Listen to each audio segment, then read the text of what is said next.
복된 소식 아름다운 소리 AM 1590kHz 시카고 기독교 방송입니다.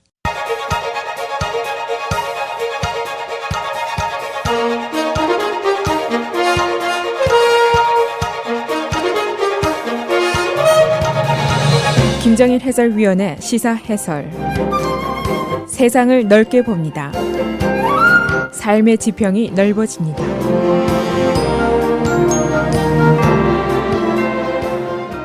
시사 해설입니다. 바로 우리의 땅 시카고, 아주 크게 다른 두 개의 얼굴을 갖고 있습니다. 하나는 부의 상징인 아름다운 시카고의 스카이라인, 음악과 미술과 선물골에서 경제와 예술의 도시입니다. 또 다른 하나의 얼굴은 가난과 마약과 갱과 그리고 살인의 도시입니다. 시카고의 살인 금년 들어서 8월까지 464건입니다. 그나마 이게 좀 나아진 겁니다. 1970년대는 거의 1년에 1000건 살인사건이 있었습니다. 물론 전국의 최고고 뉴욕 LA보다도 더 많습니다. 그런데 더 하나 놀랄 일이 있습니다. 바로 경찰관이 시민을 쏜 총격 사건이 엄청나게 많습니다. 2010년에서 15년까지 6년 동안 경찰이 시민을 쏜 케이스가 무려 435건입니다. 이 중에 총에 맞아서 사망한 사람이 92명, 부상자가 170명입니다.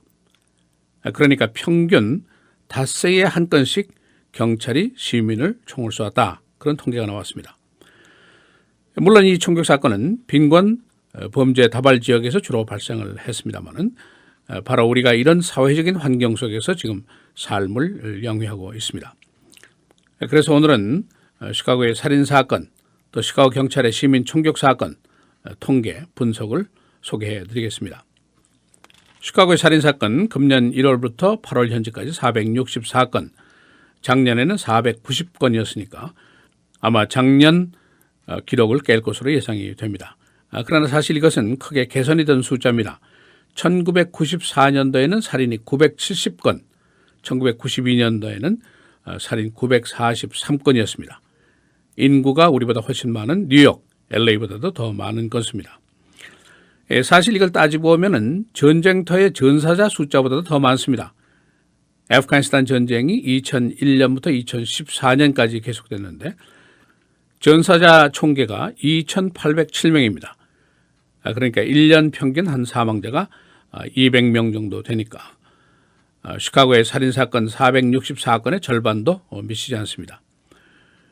이 시카고의 악명 높은 살인사건, 금년에 3살짜리 어린아이가 유탄에 맞아서 사망한 것을 비롯해서 90대 노인 사망까지 전 연령대의 피해자가 있습니다. 이 살인사건 지역을 보면 주로 시카고 남부 서부, 흑인과 히스패닉 지역이고 바로 가난과 마약과 갱들이 만연한 지역입니다. 그런데 시카고 트리뷴이 조사한 통계를 보니까 더 경악스러운 일이 하나 있습니다. 경찰이 시민을 쏜 것이 6년 동안 무려 435건, 528명이 총에 맞았습니다. 발사된 총알이 2623발입니다. 이 중에 92명이 사망했고 170명이 부상을 당했습니다. 세상에 이런 나라가 또 어디 있겠습니까? 경찰이 시민을 쏜 건수가 435건, 사망자가 92명이나 됩니다. 그러나 여기에도 사실은 두 개의 얼굴이 있습니다. 쉽게 경찰만 비난할 수가 없는 측면이 있다. 그런 이야기입니다. 첫째로 2014년도 라쿠인 맥다노 같은 사건, 지나가던 10대에게 경찰이 16발의 총을 쏘아서 죽였고 주변에 있던 4명의 동료 경찰관들 전원이 허위 보고서를 썼습니다. 거짓말이죠. 피살자가 칼을 들고 달려들어서 경찰이 쐈다. 이런 거짓말이었습니다.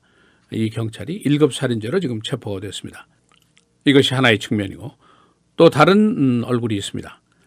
카제이킹 용의자를 추격하던 경찰에게 용의자가 총격을 마구 가합니다. 경찰이 결국 부상을 당했는데 시민들도 경찰을 무서워하고 경찰도 범죄의 시민들이 무섭고 이런 상황이 계속이 되고 있습니다. 경찰들의 주장을 보면은 우리는 총알이 우리에게 향할 때까지 기다리지 못한다. 대응 사격의 기회가 보장되지 않기 때문이 아니겠느냐. 그렇게 얘기를 합니다. 작년에 경찰이 압수한 불법 총기가 시카고에서만 무려 6,000장입니다. 그러니까 경찰이 얼마나 위험한 상황에서 근무를 하는 것인가 우리가 쉽게 이해가 될 수가 있습니다. 그러나 또 다른 얼굴적을 보면은 경찰의 잔인성이라든가 인종적인 편견이라든가 자기 방어를 위한 거짓말이라든가 이것도 무시할 수 없는 사실로 밝혀진 것이 많습니다. 이런 불행한 사태를 막기 위해서 경찰이 수립한 정책이 경찰에 대한 훈련 강화, 교육 강화, 바디 카메라 부착, 감독기관의 강화, 처벌 강화 이런 이야기들입니다. 그러나 여기도 또 문제가 있습니다. 경찰을 너무 엄하게 다루다 보니까 경찰의 사기가 떨어집니다. 그래서 경찰이 단속 건수도 줄어들었습니다. 쉽게 얘기하면 복지부동이라는 것이죠. 복지부동을 하면 누가 피해냐? 피해보는 쪽은 역시 시민들입니다. 범죄가 만연한 도시에서 경찰이 손을 붙들어 매면 결국 시민들이 손해를 보게 됩니다. 경찰의 시민 살상 통계는 시카고 트리뷴이 취재를 해서 보도했습니다.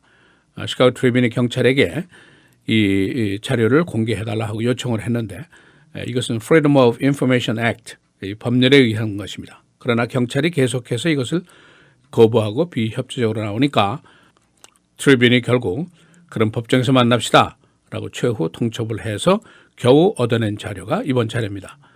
이 자료가 밝힌 것이 바로 지금 말씀드린 6년 동안 435건 총격, 91명 사망, 170명 중상 이겁니다. 이 맞은 사람들의 통계를 보니까 262명 중에 흑인이 210명, 히스패닉이 35명, 백인이 14명, 에이시안이 2명입니다. 쏜 사람이 누군가? 경찰관 300명이 여기 관련이 되어 있는데 이 중에 흑인이 69명, 히스패닉이 80명, 백인이 136명입니다. 그리고 에이시안 경찰관이 11명으로 나타났습니다. 이 피살자 중에 최고령자가 92세입니다. 이웃집 사람과 싸움하던 끝에 경찰에 총을 맞아서 사망했습니다. 또 86살 나는 남자도 하나 있습니다. 경찰에게 빗자루를 들고 달려들다가 경찰에 총에 맞아서 사망했습니다. 이것이 과연 경찰이 온당하다고 볼 수 있는 조치냐 이런 의문이 또 제기가 됐습니다. 지금 말씀드린 것이 바로 미국의 치부입니다. 이것이 경찰의 훈련이라든가 교육이라든가 바디 카메라 감독만으로 해결될 것인가 이것을 믿는 사람은 그렇게 많지 않을 것입니다. 바로 이것이 빈곤의 문제고 실업, 무교육, 갱, 드럭의 문제입니다. 그러나 이것은 사실은 정치권의 몫입니다. 린든 B. 존슨 대통령이 Great Society 이걸 주창하면서 1964년도, 65년도에 바로 빈곤, 도시범죄 척결을 위한 정책을 세웠었습니다. 마약도 퇴치하고 실업도 없애자, 의료 프로그램도 증진시키자 그런 기치를 높이 들고 나왔습니다만은 당시에 1960년대 중반에 가장 진보적인 하원이 구성이 됐었습니다. 그래서 이 정책이 가능했었습니다. 그러나 조금 후에 베트남 전쟁이 일어났고 전쟁 비용으로 이 예산들이 다 쓰여졌고 결국 이 정책은 유야무야하면서 실패하고 말았습니다. 그런 것이 1960년대인데 그 이후에 지금까지 아무도 이런 주장을 펴는 정치권이 없습니다. 금년도 2016년도 선거에도 빈곤 문제, 도시범죄 문제에 대해서는 거의 거론이 되지가 않고 있습니다. 그렇게 되면은 이런 불행한 일들은 계속 될 겁니다. 지난주에만 해도 시카고에서 총격 사건으로 사망한 사람이 9명, 부상을 당한 사람이 49명에 달하고 있습니다. 이것이 바로 지금 우리가 살고 있는 우리 삶의 부분적인 모습입니다. 시사해설 김정일입니다.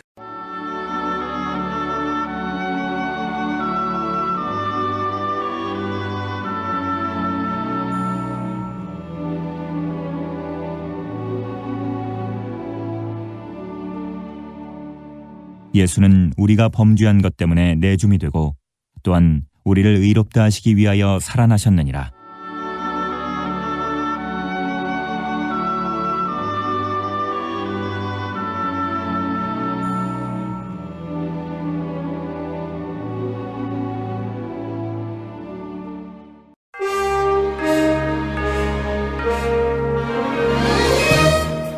헤드라인 뉴스입니다. LA 공항이 어젯밤에 총격 신고로 한때 폐쇄에 됐었습니다. 경찰은 터미널 8에 총격이 있다는 신고를 받았으나 조사 결과 이를 발견하지 못했습니다. 이 사건으로 20여 개의 플라이트이 취소됐습니다. 뉴욕 JFK 공항에서도 2주 전에 유사한 사건이 있었습니다. 도널드 트럼프가 오는 수요일 이민 정책에 대한 공식 입장을 밝힐 예정입니다. 대부분 전문가들은 그의 이민 정책이 정책의 변화일지 또는 단어의 변화일지 혼동하고 있습니다. 트럼프는 불법 이민자 전환을 추방한다고 오랜 주장을 해왔지만 최근에 일부 미국 거주를 허락한다는 애매한 입장을 취하고 있습니다. FAA가 오늘부터 상업용 무인 항공기의 운항을 허락하게 됩니다. 무인 항공기는 면허 조종사에 의해서 400피트 이하로 날아야 하며 55파운드 이하의 항공기만 허락이 됩니다. 무인 항공기는 앞으로 상품 배달도 하게 될 계획입니다. 화성 탐사 실험이 어제 끝났습니다. 6명의 과학자들이 화성과 동일한 환경으로 만들어진 폐쇄 공간에서 365일 동안 거주했습니다. 이 실험 공간은 하와이에 있는 해발 8,200피트 지점에 설치됐었습니다. 브라질 대통령 탄핵 재판이 오늘 재개됩니다. 딜마 로우세프 대통령은 오늘 증언에 나서게 됩니다. 그녀는 부패 혐의로 탄핵 재판을 받아왔습니다.